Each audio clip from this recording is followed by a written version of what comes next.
სოფლის მეურნეობას მივყავი ხელი. მეგობრებო, გამარჯობათ. ვინც მიცნობს, მე იცის რომ გიდი ვიყავი დაახლოებით 9 წელიწადი. ვიყავი რა ვარ კიდევ გიდი 9 წელიწადი, მაგრამ ეხლა გადავწყვიტე რომ რაღაცა შევცვალოთ და გადავწყვიტე პატარა სოფლის მეურნეობას მივყვა ხელი. და რას გულისხმობ?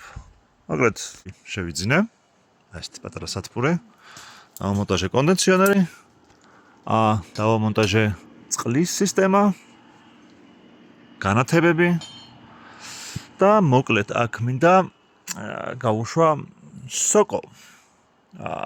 ნაყიდი მაქვს სოკოს ტომრები დაახლოებით 21 დღის წინ.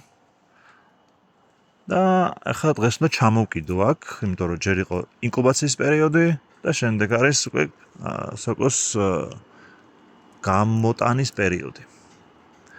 ხო, და აქ უნდა იყოს ტემპერატურა ძალიან დაბალი, 18 გრადუსი, 18-19 გრადუსი. რომელიც სავარაუდოდ კონდენსიონერი დამეხმარება, პლუს კიდე ეს წყალი პატარა ზრუ აშხურებს, ეგეც კარგად აგრილებს.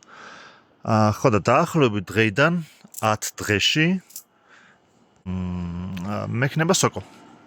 ასე რომ გამომყევით, გამომიწერეთ, დამაფოლოვეთ და შეიძინეთ ნატურალური სოკო, იმიტომ რომ აქ ყველაფერი იქნება აბსოლუტურად ბიოპროდუქტი, აბსოლუტურად ნატურალური პროდუქტი.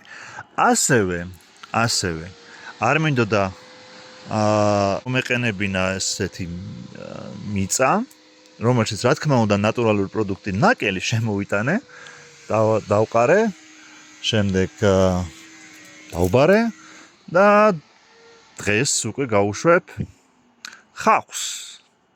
და მექნება სოკოსთან ერთად მწვანე ხახვიც. იმედი მაქვს მწვანე ხახვი გამართლებს და მთელი ზამთარი მექნება.